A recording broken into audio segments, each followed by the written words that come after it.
ನಮಸ್ಕಾರ. ಸ್ಪೆಷಲ್ ಸ್ಟೋರಿಗೆ ಸ್ವಾಗತ. ನಾನ್ ಶರ್ಮಿತಾ ಶೆಟ್ಟಿ. ಏರ್ಪೋರ್ಟ್ ನಲ್ಲೇ ಬೆಂಕಿ ಕಾರಿದ್ದೇಕೆ? ರಾಹುಲ್ ಗಾಂಧಿ ಕೈ ಸೇರಿದ್ಯಾ? Secret report. ರಾತ್ರಿ 11 ಗಂಟೆಗೆ ಗೌಡ್ರ ಮನೆಗೆ ಓಡ್ ಬಂದಿದ್ಯಾಕೆ? ಕೆಸಿ ವೇಣುಗೋಪಾಲ್. ಗುರು ಶಿಷ್ಯರು ಒಂದಾಗಿದ್ರ ಹಿಂದಿದೆ ರೋಚಕ ರಹಸ್ಯ. ಇದೇ ಇವತ್ತಿನ special story, mid night meeting. ಎಲ್ಲಾ ಜಿಲ್ಲಾ ಘಟಕಗಳಿಗೆ ನಮ್ಮ ಪಕ್ಷದ ವತಿಯಿಂದ ಕೂಡ ಮತ್ತೆ ಜೆಡಿಎಸ್ ಪಕ್ಷದ ವತಿಯಿಂದ ಕೂಡ ಎಲ್ಲ ಜಿಲ್ಲಾ ಘಟಕದ ಅಧ್ಯಕ್ಷರುಗಳಿಗೆ, ಬೇರೆ ಬೇರೆ ಲೀಡರ್ಗಳಿಗೆ, ಶಾಸಕರುಗಳಿಗೆ, ಲೋಕಸಭಾ ಸದಸ್ಯರುಗಳಿಗೆ ಪಕ್ಷದ ವತಿಯಿಂದ ಕಟ್ಟುನಿಟ್ಟಿನ ನಿರ್ದೇಶನವು ಹೋಗ್ತದೆ. ಯಾವುದೇ ಸಣ್ಣ ಪುಟ್ಟ ಭಿನ್ನಾಭಿಪ್ರಾಯಗಳಿದ್ರೂ ಕೂಡ, ವ್ಯತ್ಯಾಸಗಳಿದ್ರೂ ಕೂಡ ಅವೆಲ್ಲವನ್ನು ಕೂಡ ಸಂಪೂರ್ಣವಾಗಿ ಮರೆತು ಬಿಜೆಪಿ ಸೋಲಿಸದೇ ನಮ್ಮ ಏಕೈಕ ಗುರಿ. ಆ ಸಣ್ಣ ಪುಟ್ಟ ಸಮಸ್ಯೆಗಳು ಏನು ಬಗೆಹರಿಸಿಕೊಳ್ಳಿಕ್ಕೆ ಆಗದೆ ಇರತಕ್ಕಂಥದ್ದು ಏನಿಲ್ಲ ಅಲ್ಲಿ. ಅದನ್ನು ಯಾವ ರೀತಿ ಸರಿಪಡಿಸಬೇಕು ಅಂತಕ್ಕಂಥದ್ರಲ್ಲಿ ಸನ್ಮಾನ್ಯ ಸಿದ್ದರಾಮಯ್ಯನವರು, ದೇವೇಗೌಡರು ಸಮರ್ಥರಿದ್ದಾರೆ. ಕೆಲವು ಸಣ್ಣ ಪುಟ್ಟ ವ್ಯತ್ಯಾಸಗಳೇನಿದೆ ಶಮನ ಮಾಡಲು ಮೊದಲನೇ ನಮ್ಮ ಕರ್ತವ್ಯ. ಕೆಲವು ಸಣ್ಣ ಪುಟ್ಟ ವ್ಯತ್ಯಾಸಗಳೇನಿದೆ ಶಮನ ಮಾಡಲು ಮೊದಲನೇ ನಮ್ಮ ಕರ್ತವ್ಯ. ನಾನು ಗರ್ವದಿಂದ ಹೇಳೋದಿಲ್ಲ, ಅವರು 2 digits ಕಾಣಲಿಕ್ಕೆ ಬಿಡಲ್ಲ. ನಾನು ಅದಕ್ಕಿಂತ ಹೆಚ್ಚು ಹೇಳಬೇಡ. ಈಗ ದುಶ್ಮನ್ಗಳಂತಿದ್ದವರು ಮತ್ತೆ ದೋಸ್ತುಗಳಾಗಿದ್ದಾರೆ. ಒಳಗೊಳಗೆ ಸ್ಕೆಚ್ ಹಾಕ್ತಿದ್ದ ಕೈ ದಳ ಕಲಿಗಳು ಒಂದೆಡೆ ಸೇರಿ ರಣಕಹಳೆ ಮೊಳಗಿಸಿದ್ದಾರೆ. ದೇವೇಗೌಡರು ಹಾಗೂ ಸಿಎಂ ಕುಮಾರಸ್ವಾಮಿಯ ಮಧ್ಯೆಯೇ ಕುಳಿತ ಸಿದ್ದು ಸಮನ್ವಯತೆಯ ಗುಟ್ರು ಹಾಕಿದ್ದಾರೆ. ಈ ಕಡೆ ದೇವೇಗೌಡರು ತಲೆ ಸವರುತ್ತಲೇ ಗೆಲುವಿನ ನಗೆ ಬೀರಿದ್ದಾರೆ. ಹೀಗೆ ಇದ್ದಕ್ಕಿದ್ದಂತೆ ಕೈ ತೆನೆ ಒಂದಾಗಿದೆ.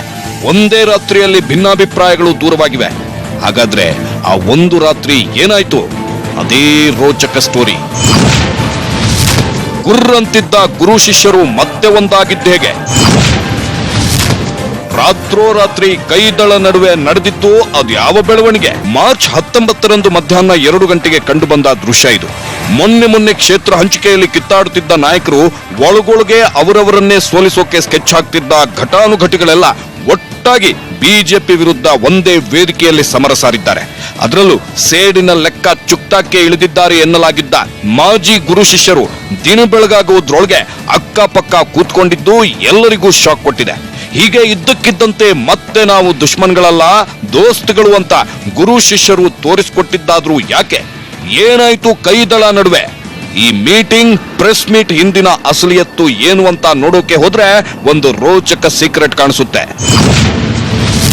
ಏರ್ಪೋರ್ಟ್ ನಲ್ಲಿ ಬೆಂಕಿ ಕಾರಿದ್ದೇಗೆ ರಾಹುಲ್? ರಾತ್ರಿ 11 ಗಂಟೆಗೆ ಗೌಡ್ರ ಮನೆಗೆ ಓಡಿ ಬಂದಿದ್ದೇಕೆ ಕೆಸಿವಿ? ಗುರು ಶಿಷ್ಯರು ಒಂದಾಗಿದ್ದರ ಹಿಂದಿದೆ ರೋಚಕ ರಹಸ್ಯ. ಮೊನ್ನೆ ಮೈಸೂರು ಕೈ ತಪ್ಪಿದ್ದಕ್ಕೆ ಒಳಗೊಳಗೆ ಬುಸುಗುಡುತ್ತಿದ್ರು ದೇವೇಗೌಡರು. ಈ ಕಡೆ 5 ಸೀಟು ಜೆಡಿಎಸ್ಗೆ ಬಿಟ್ಟುಕೊಟ್ರೆ ಸಾಕು ಅಂತ ಹೈಕಮಾಂಡ್ಗೆ ಸಲಹೆ ಕೊಟ್ಟರು. ತಮ್ಮ ಮಾತು ಮೀರಿದ ಹೈಕಮಾಂಡ್ ಜೆಡಿಎಸ್ಗೆ 8 ಸೀಟು ಕೊಟ್ಟಿದ್ದಕ್ಕೆ ಗುಟ್ರು ಹಾಕ್ತಿದ್ರು ಸಿದ್ದರಾಮಯ್ಯ. ಈ ಬೆಳವಣಿಗೆ ನಂತರ ಗುರು ಶಿಷ್ಯರು ಮುಖ ನೋಡ್ಕೊಂಡಿದ್ದೇ ಕಡಿಮೆ. ಒಳಗೊಳಗೆ ಒಬ್ಬರನ್ನೊಬ್ಬರು ಸೋಲ್ಸೋಕೆ ಸ್ಕೆಚ್ಗಳು, ಹಳೆ ಲೆಕ್ಕ ಚುಕ್ತಾ ಮಾಡೋ ಮಾತುಗಳು ನಡೆಯುತ್ತಿವೆ ಎಂಬೆಲ್ಲ ಸುದ್ದಿಗಳು ಹರಡಿದ್ವು. ಇನ್ನೊಂದು ಕಡೆ ದೇವೇಗೌಡ್ರೆ ಮೊಮ್ಮಕ್ಕಳನ್ನ ಸೋಲಿಸೋಕೆ ಸಿದ್ದರಾಮಯ್ಯ ಸಹಾಯ ಕೇಳೋಕೆ ಬಂದ್ರು. ಸಿದ್ದು ಮಾತ್ರ ಮಾತನಾಡಲು ಟೈಮ್ ಕೊಡ್ತಿಲ್ಲ ಅನ್ನೋ ಮಾತುಗಳು ಕೇಳಿಬರ್ತಿದ್ವು. ಅಷ್ಟರ ಮಟ್ಟಿಗೆ ಗುರು ಶಿಷ್ಯರ ನಡುವೆ ಬೆಂಕಿ ಹೊಗೆಯಾಡ್ತಿತ್ತು. ಆದ್ರೀಗ ಮತ್ತೆ ಒಂದಾಗಿದ್ದಾರೆ. ಇದಕ್ಕೆಲ್ಲ ಕಾರಣ ಯಾರು ಗೊತ್ತಾ? ಮತ್ಯಾರು ಅಲ್ಲ, ರಾಹುಲ್ ಗಾಂಧಿಯ ಕೋಪ, ಆಕ್ರೋಶ, ಅಸಹನೆಯೇ ಗೌಡ್ರು ಮತ್ತು ಸಿದ್ದುವನ್ನು ಮತ್ತೆ ಒಂದು ಮಾಡಿದೆ. ಅಂತಹದ್ದೊಂದು ಬೆಳವಣಿಗೆ ಕೈಪಾಳ್ಯದಲ್ಲಿ ನಡೆದಿದೆ. ಮಾರ್ಚ್ 18ಕ್ಕೆ ಬೆಂಗಳೂರಿಗೆ ಬಂದಿದ್ದ ರಾಹುಲ್ ಗಾಂಧಿ ಕಾಂಗ್ರೆಸ್ ನಾಯಕರನ್ನ ಸಿಕ್ಕಾಪಟ್ಟೆ ಬೆಂಡೆತ್ತಿದ್ರು. ಸುಮಾರು 3/4 ಗಂಟೆ ಏರ್ಪೋರ್ಟ್ನಲ್ಲೇ ರಾಜ್ಯ ಕೈ ನಾಯಕರೊಂದಿಗೆ ಸಭೆ ನಡೆಸಿದ ರಾಹುಲ್ ಎಲ್ಲರನ್ನೂ ಹಿಗ್ಗಾಮುಗ್ಗಾ ತರಾಟೆಗೆ ತೆಗೆದುಕೊಂಡಿದ್ರು. ಆ ಸಭೆಯಲ್ಲಿ ಮಲ್ಲಿಕಾರ್ಜುನ್ ಖರ್ಗೆ, ಸಿದ್ದರಾಮಯ್ಯ, ದಿನೇಶ್ ಗುಂಡೂರಾವ್, ಕೆಸಿ ವೇಣುಗೋಪಾಲ್ ಸೇರಿದಂತೆ ರಾಜ್ಯ ಕಾಂಗ್ರೆಸ್ನ ಘಟಾನುಘಟಿಗಳೆಲ್ಲ ಸೇರಿದ್ರು. ಅದೇ ಆಕ್ರೋಶದ ಬಿಸಿಗೆ ಸಿದ್ದು ಗೌಡ್ರು ಒಂದಾಗಿದ್ದಾರಂತೆ. ಕೈ ನಾಯಕರೊಂದಿಗಿನ ಸಭೆಯಲ್ಲಿ ಚುನಾವಣಾ ಪೂರ್ವ ತಯಾರಿ ಬಗ್ಗೆ ಪ್ರಸ್ತಾಪ ಮಾಡಿದ ರಾಹುಲ್ ಗಾಂಧಿ ಫುಲ್ ಗರಂ ಆಗಿದ್ರು. ಗುಪ್ತಚರ ಇಲಾಖೆಯ ವರದಿಯಲ್ಲಿ ಮೈತ್ರಿ ಸರ್ಕಾರವಿದ್ರು ಕಾಂಗ್ರೆಸ್ ಪಕ್ಷ 12ಕ್ಕಿಂತ ಹೆಚ್ಚಿನ ಸ್ಥಾನ ಗಳಿಸೋದು ಡೌಟು ಅಂತಿದೆ. ಹಾಗಾದ್ರೆ ನೀವೇನು ಮಾಡ್ತಿದ್ದೀರಾ ಅಂತ ರಾಜ್ಯ ನಾಯಕರನ್ನು ರಾಹುಲ್ ಗಾಂಧಿ ತರಾಟೆಗೆ ತೆಗೆದುಕೊಂಡಿದ್ದಾರೆ. ಕಾಂಗ್ರೆಸ್ ಕಾರ್ಯಕರ್ತರು ಮೈತ್ರಿ ಅಭ್ಯರ್ಥಿ ವಿರುದ್ಧವೇ ಕೆಲಸ ಮಾಡುತ್ತಿದ್ದಾರೆ ಎಂಬ ಆರೋಪ ಇದೆ. ನಾವು ಹೀಗೆ ಮಾಡಿದ್ರೆ ಜೆಡಿಎಸ್ ಕಾರ್ಯಕರ್ತರು ಅದನ್ನೇ ಮಾಡ್ತಾರೆ. ಸ್ಥಳೀಯ ನಾಯಕರ ಮನವೊಲಿಸಲು ನಿಮ್ಮಿಂದ ಇನ್ನೂ ಸಾಧ್ಯವಾಗಿಲ್ವಾ? ತಲೆ ಕೆಡಿಸಿಕೊಳ್ಳದೆ ನೀವೇನು ಮಾಡ್ತಿದ್ದೀರಾ ಅಂತ ರಾಹುಲ್ ಗಾಂಧಿ ಕಿಡಿಕಾರಿದ್ದಾರೆ. ರಾಹುಲ್ ಗಾಂಧಿ ಹೀಗೆ ಇದ್ದಕ್ಕಿದ್ದಂತೆ ಗರಂ ಆಗಿದ್ದನ್ನ ಕಂಡ ಕೆಸಿ ವೇಣುಗೋಪಾಲ್ ದಿನೇಶ್ ಗುಂಡೂರಾವ್ ಅವರನ್ನ ಕರೆದುಕೊಂಡು ಅದೇ ದಿನ ರಾತ್ರಿ 11 ಗಂಟೆಗೆ ದೇವೇಗೌಡರ ಮನೆಗೆ ದೌಡಾಯಿಸಿದ್ರು. ಮೀಟಿಂಗ್ ಫಿಕ್ಸ್ ಮಾಡಿದ್ರು. ಮೊದಲು ಸಭೆಗೆ ಬರಲೊಲ್ಲೆ ಅಂದ್ರು.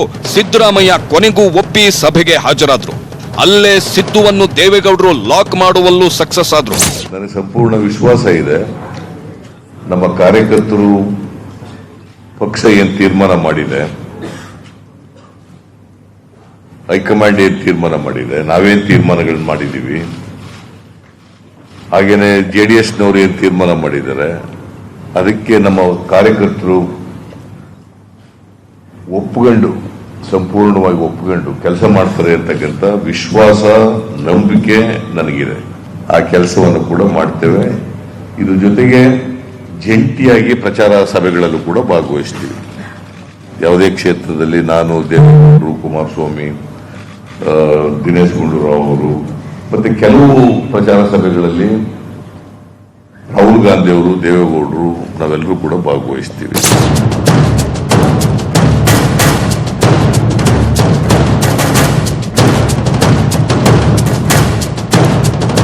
ಹೌದು, ಸಿದ್ದರಾಮಯ್ಯ ಮನಸ್ಸಿಲ್ಲದ ಮನಸ್ಸಿನಿಂದ ಸಭೆಗೆ ಹಾಜರಾದ ಬಳಿಕ ಸಮನ್ವಯದ ಮಾತುಗಳಿವು. ಅಷ್ಟೇ ಅಲ್ಲ, ಸಭೆಗೆ ಬಂದಿದ್ದ ಸಿದ್ದುವನ್ನು ದೇವೇಗೌಡರು ಹಾಗೂ ಕುಮಾರಸ್ವಾಮಿ ಲಾಕ್ ಮಾಡಿದ್ದಾರಂತೆ. ಅದೇ ಕಾರಣಕ್ಕೆ ಕುಮಾರಸ್ವಾಮಿ ಪದೇ ಪದೇ ಸಿದ್ದರಾಮಯ್ಯರನ್ನ ಮಾರ್ಗದರ್ಶಿ ಅಂತಿದ್ರು ಅಂತ ಹೇಳಲಾಗ್ತಿದೆ. ಸಮನ್ವಯ ಸಮಿತಿಯ ಅಧ್ಯಕ್ಷರು, ಮಾಜಿ ಮುಖ್ಯಮಂತ್ರಿಗಳು, ನನಗೆ ಮಾರ್ಗದರ್ಶಕರು ಆಗಿರ್ತಕ್ಕಂಥ ಸನ್ಮಾನ್ಯ ಸಿದ್ದರಾಮಯ್ಯನವರು ನಿಮ್ಮ ಮುಂದೆ ಕೆಲವು ವಿಷಯಗಳನ್ನು ಪ್ರಸ್ತಾಪ ಮಾಡಿದ್ದಾರೆ. ಕುಮಾರಸ್ವಾಮಿ ಮಾರ್ಗದರ್ಶಿ ಅಂದಿದ್ದು ಯಾಕೆ ಗೊತ್ತಾ? ತಂದೆ ಮಕ್ಕಳ ಸಂಧಾನಕ್ಕೆ ಬಗ್ಗಿದ್ರ ಕಾಂಗ್ರೆಸ್ನ ಟಗರು. ಕುಮಾರಸ್ವಾಮಿ ಸಿದ್ದರಾಮಯ್ಯರನ್ನ ಮಾರ್ಗದರ್ಶಿ ಅಂತ ಹೇಳಿದ್ದರ ಹಿಂದೆ ಒಂದು ಸೀಕ್ರೆಟ್ ಒಪ್ಪಂದವಿದೆ. ಹೌದು, ಕಾಂಗ್ರೆಸ್ ಜೆಡಿಎಸ್ ನಾಯಕರ ಈ ಸಭೆಯಲ್ಲಿ ದೇವೇಗೌಡರು ಹಾಗೂ ಕುಮಾರಸ್ವಾಮಿ 4 ಕ್ಷೇತ್ರಗಳಲ್ಲಿ ಸಿದ್ದರಾಮಯ್ಯ ಜೆಡಿಎಸ್ ಪರ ಪ್ರಚಾರಕ್ಕೆ ಬರಲೇಬೇಕು ಅಂತ ಪಟ್ಟು ಹಿಡಿದಿದ್ರು.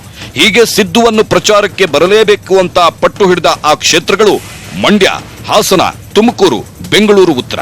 ಮೊದಲಿಗೆ ಸಿದ್ದು ಅಪ್ಪ ಮಕ್ಕಳ ಪಟ್ಟಿಗೆ ಸಾಧ್ಯವಿಲ್ಲ ಅಂದ್ರು. ಕೊನೆಗೂ ಲಾಕ್ ಮಾಡುವಲ್ಲಿ ಜೆಡಿಎಸ್ ಸಕ್ಸಸ್ ಆಯಿತು.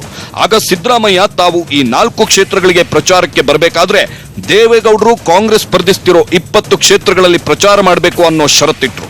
ಹೀಗಾಗಿ ಮಾಜಿ ಶಿಷ್ಯನ ಹಠಕ್ಕೂ ಗೌಡ್ರು ಮಣಿಲೇಬೇಕಾಯಿತು. ಮಾರ್ಚ್ 31ಕ್ಕೆ ಕೈ ತೆನೆ ರಣಕಹಳೆ.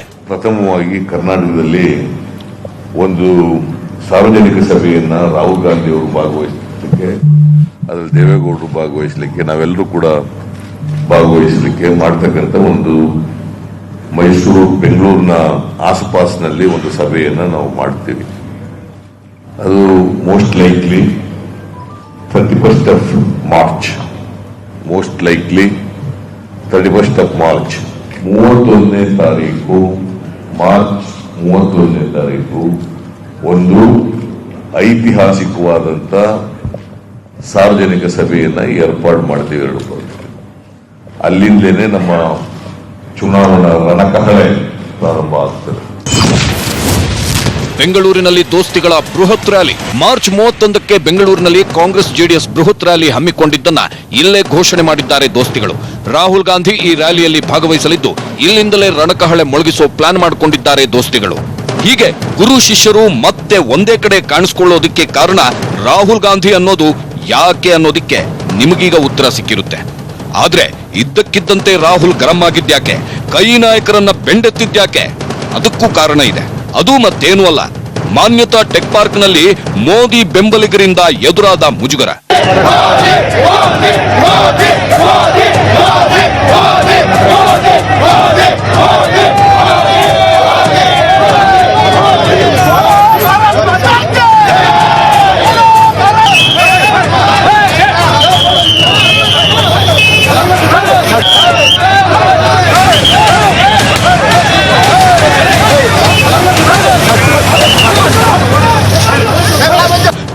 18ರಂದು ಸ್ಟಾರ್ಟ್ಅಪ್ ಉದ್ಯಮಿಗಳೊಂದಿಗೆ ಬೆಂಗಳೂರಿನ ಮಾನ್ಯತಾ ಟೆಕ್ ಪಾರ್ಕ್ನಲ್ಲಿ ಕಾಂಗ್ರೆಸ್ ಹಮ್ಮಿಕೊಂಡಿದ್ದ ಸಂವಾದ ಕಾರ್ಯಕ್ರಮಕ್ಕೆ ಬಂದ ರಾಹುಲ್ಗೆ ಸಿಕ್ಕ ಸ್ವಾಗತ ಇದು.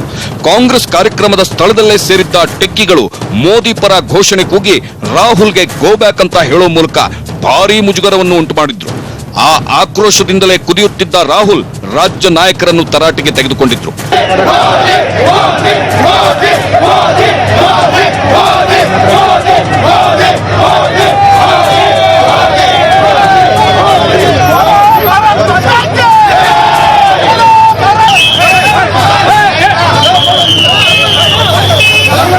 ಮಿಡ್ ನೈಟ್ ಮೀಟಿಂಗ್ ಮಾಡಿ ಬೆಳಗ್ಗೆ ಸಭೆ ಸೇರಿದ ದಳಪತಿಗಳು ಹಾಗೂ ಕೈ ಕಲಿಗಳ ನಡುವೆ ಸಾಕಷ್ಟು ಚರ್ಚೆ ನಡೆದಿದೆ.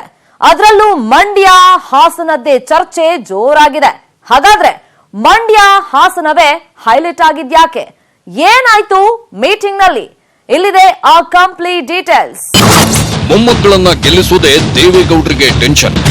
3/4 ಗಂಟೆ ಸಭೆಯಲ್ಲಿ ಮಂಡ್ಯ ಹಾಸನದ್ದೇ ಚರ್ಚೆ. ಸುಮಾರು 3/4 ಗಂಟೆ ನಡೆದ ಸಭೆಯಲ್ಲಿ ಸಿಎಂ ಕುಮಾರಸ್ವಾಮಿ ಹಾಗೂ ದೇವೇಗೌಡರಿಗೆ ನಿಖಿಲ್ ಹಾಗೂ ಪ್ರಜ್ವಲ್ರನ್ನ ಗೆಲ್ಲಿಸುವ ಟೆನ್ಷನ್ನೇ ಇರೋದು ಎದ್ದು ಕಂಡಿದೆ. ಹೌದು, ಮಂಡ್ಯದಲ್ಲಿ ನಿಖಿಲ್ಗೆ ಕಾಂಗ್ರೆಸ್ ನಾಯಕರೇ ಅಡ್ಡಗಲಾಗಿರೋದನ್ನ ದೇವೇಗೌಡರು ಸಭೆಯಲ್ಲಿ ಪ್ರಸ್ತಾಪ ಮಾಡಿದ್ರಂತೆ. ಚಲುವರಾಯಸ್ವಾಮಿ ಮಾಸ್ಟರ್ ಮೈಂಡ್ ಸಂಚು ರೂಪಿಸಿದ್ದಾರೆ ಅಂತ ಆರೋಪಿಸಿದ್ರಂತೆ. ಆಗ ಸಿದ್ದರಾಮಯ್ಯ ಚಲುವರಾಯಸ್ವಾಮಿಯನ್ನ ಡೆಡ್ ಹಾರ್ಸ್ ಅಂತ ಸಚಿವ ಪುಟ್ಟರಾಜು ಕರೆದಿದ್ದನ್ನ ಪ್ರಸ್ತಾಪಿಸಿದ್ದಾರೆ. ನಿರ್ಧಾರಿಸ್ಗಳು ಮಾತಾಡಕ್ ಶುರು ಮಾಡಿ ಹಿಂಗಾಗಿರುವಂಥದ್ದು. ಯಾರು ಇತಿಹಾಸದಲ್ಲಿ 52,000 ಲೀಡಲ್ಲಿ ನಾಗಮಂಗಲದಲ್ಲಿ ಗೆದ್ದಿದ್ದು ನೋಡಿದ್ರಾ? ಸೋಲಿಸ್ ಕಳಿಸೋರೆ ಸ್ವಲ್ಪ ಬಾಯಿ ಮುಚ್ಕೊಂಡಿರಿ ಅಂತ ಜನ ಹೇಳಿರುವಂಥದ್ದು. ಅದನ್ನ ಮೊದಲು ಅವ್ರು ಮಾಡಲಿ. ಹೀಗೆ ಅಂದು ಪುಟ್ಟರಾಜು ಕರೆದಿದ್ದಕ್ಕೆ ಚಲುವರಾಯಸ್ವಾಮಿ ಬೇಜಾರಾಗಿದ್ದಾರೆ ಅಂತ ಸಿದ್ದು ಹೇಳಿದ್ದಾರೆ. ನಿಖಿಲ್ ಹಾಗೂ ಪುಟ್ಟರಾಜು ಕಾಂಗ್ರೆಸ್ ನಾಯಕರ ಮನೆಗೆ ಮೊದಲು ಹೋಗಿ ಬೆಂಬಲ ಕೇಳಲಿ, ಆಮೇಲೆ ಮಾತಾಡೋಣ ಅಂತ ಮಾಜಿ ಶಿಷ್ಯ ಹೇಳಿದ್ದಕ್ಕೆ ಗೌಡ್ರು ಸೈಲೆಂಟ್ ಆದ್ರು ಎನ್ನಲಾಗಿದೆ. ನಿಖಿಲ್ ಗೆಲ್ಲಿಸೋಕೆ ರಾಹುಲ್ ಬರಲಿ ಅಂದ ಸಿಎಂ. ಕುಮಾರಸ್ವಾಮಿ ಮಾತಿಗೆ ನೋವೇ ಅಂದ್ರ ಸಿದ್ದು. ಇನ್ನು ಮಂಡ್ಯದಲ್ಲಿ ಎದ್ದಿರೋ ಭಿನ್ನಾಭಿಪ್ರಾಯ ಸರಿ ಹೋಗ್ಬೇಕಾದ್ರೆ ಸ್ವತಃ ರಾಹುಲ್ ಗಾಂಧಿಯೇ ಬಂದು ರ್ಯಾಲಿ ನಡೆಸಬೇಕು ಅಂತ ಸಿಎಂ ಒತ್ತಡ ಹೇರಿದ್ರು. ಆಗ ಮಗನ ವಾದಕ್ಕೆ ದೇವೇಗೌಡರು ಧ್ವನಿಗೂಡಿಸಿದ್ರು ಅಂತ ಹೇಳಲಾಗಿದೆ. ಆದ್ರೆ ಜೆಡಿಎಸ್ನ ಈ ಬೇಡಿಕೆಯನ್ನ ಕೈ ನಾಯಕರು ವಿರೋಧಿಸಿದ್ದಾರೆ. ನೋವೇ ಅಂದ ಸಿದ್ದರಾಮಯ್ಯ ರಾಹುಲ್ ಗಾಂಧಿನ ಬೆಂಗಳೂರಿಗೆ ಕರೆಸೋಣ, ಮಂಡ್ಯಕ್ಕೆ ಸಾಧ್ಯವಿಲ್ಲ ಅಂತ ಖಡಕ್ ಆಗಿ ಹೇಳಿದ್ದಾರಂತೆ. ರಾಹುಲ್ ಕರೆಸೋಕೆ ಆಗಲ್ಲ ಅಂತ ಸಿದ್ದರಾಮಯ್ಯ ಹೇಳಿದಾಗ ಹಾಗಾದ್ರೆ ನೀವು ಬನ್ನಿ ಅಂತ ಸಿದ್ದುವನ್ನ ಲಾಕ್ ಮಾಡಿದ್ದಾರೆ ದೇವೇಗೌಡರು. ಬೇರೆ ಆಪ್ಷನ್ ಇಲ್ಲದೆ ಗೌಡ್ರ ಮಾತಿಗೆ ಸಿದ್ದು ಒಪ್ಪಿಕೊಂಡಿದ್ದಾರಂತೆ. ಜೊತೆಗೆ ಜಂಟಿಯಾಗಿ ಪ್ರಚಾರ ಸಭೆಗಳಲ್ಲೂ ಕೂಡ ಭಾಗವಹಿಸ್ತೀವಿ.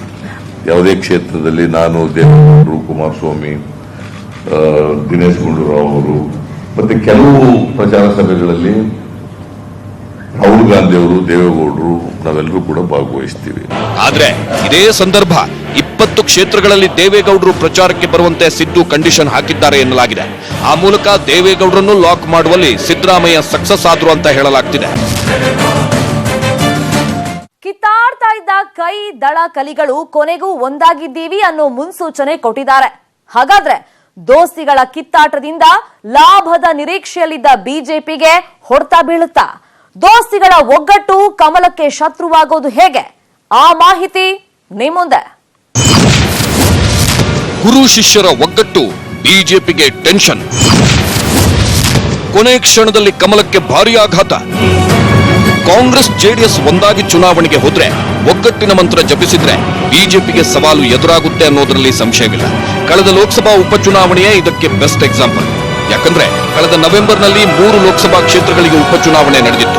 2 ಬಿಜೆಪಿ ಕೈಯಲ್ಲಿದ್ದ ಕ್ಷೇತ್ರ, ಮಗದೊಂದು ಜೆಡಿಎಸ್ ಕೈನಲ್ಲಿದ್ದ ಕ್ಷೇತ್ರ.